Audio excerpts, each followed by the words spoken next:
Teddi was 9 when she was diagnosed. And in those days, back in 1979, there weren't any places for children with cancer to go, because thank God childhood cancer is a rare childhood disorder. Teddi at the time went to school right down the street here at Allens Creek Elementary School.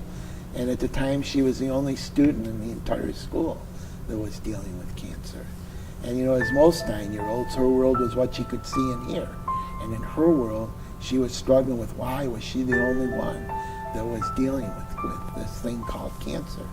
And as her dad, who's supposed to be able to solve all the problems, she would look up at me expecting me to give her the answers that she was looking for.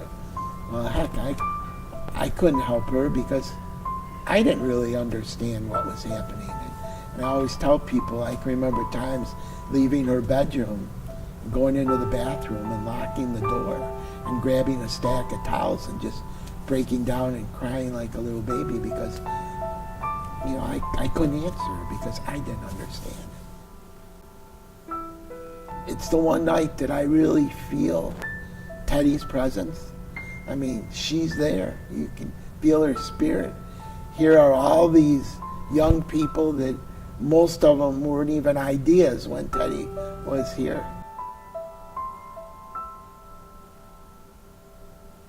It's just so nice to go into the field house and you have all these students call out, Teddi, Teddi, and for a dad, that's probably the greatest gift that anyone could give me.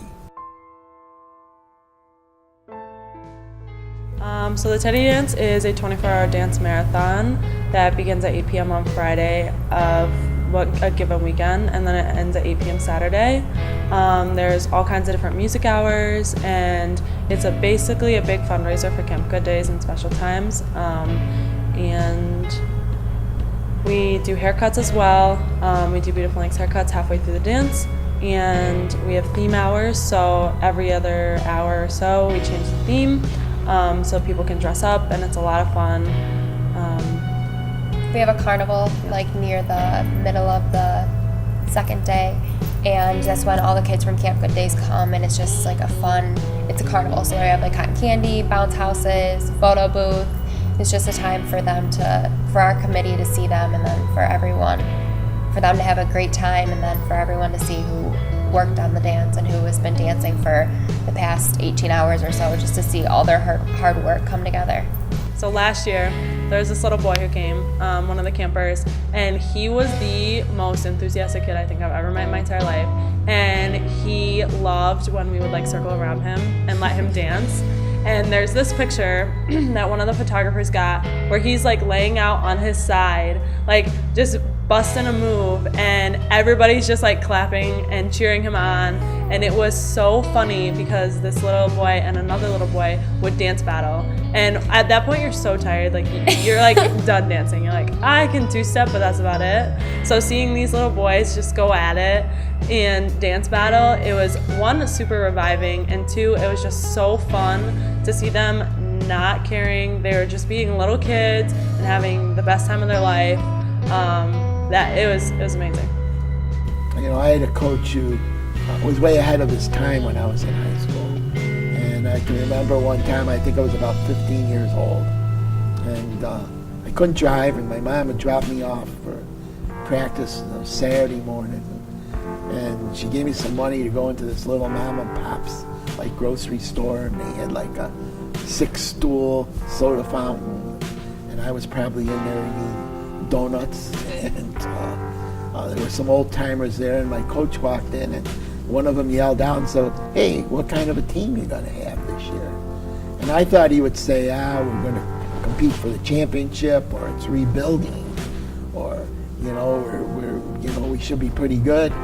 But instead he said what then to me was the strangest answer. He said, "Ask me in 10 or 15 years and let me see what kind of husbands and fathers these guys turn out to be, and then I'll tell you what kind of a team I have." And at the time, I really thought it was the stupidest answer, and I didn't think much of it. But I can tell you, over my career in coaching, which is a over 41 years, 26 right here at Fisher. I can tell you that I remember that because I believe that's what my job is to help prepare the young men I work with to being good members and productive members of whatever community they go to live in, and being good husbands and fathers. And I think serving on the Teddi committee, I think you'll learn a lot about life, and I think it'll help them to be, get a good feeling of I can make a difference, and they can remember that all the rest of their lives. I dance because I lost a cousin to cancer, so it's kind of in his memory, and I love doing it for that reason, but I also do it because I'm really passionate about the cause in general. I love Make-A-Wish. I love all of the groups that kind of work towards getting rid of cancer and making those lives better. I dance for my Aunt Cheryl, who passed away from brain cancer, and she was you walked in the room and she was she lit it up. And then just thinking that she lived life to the fullest, she lived the best life, and just thinking that these kids don't have the chance to experience everything that she did. And it's just, I don't know, it's a great cause, and it was something that is still so close to my heart.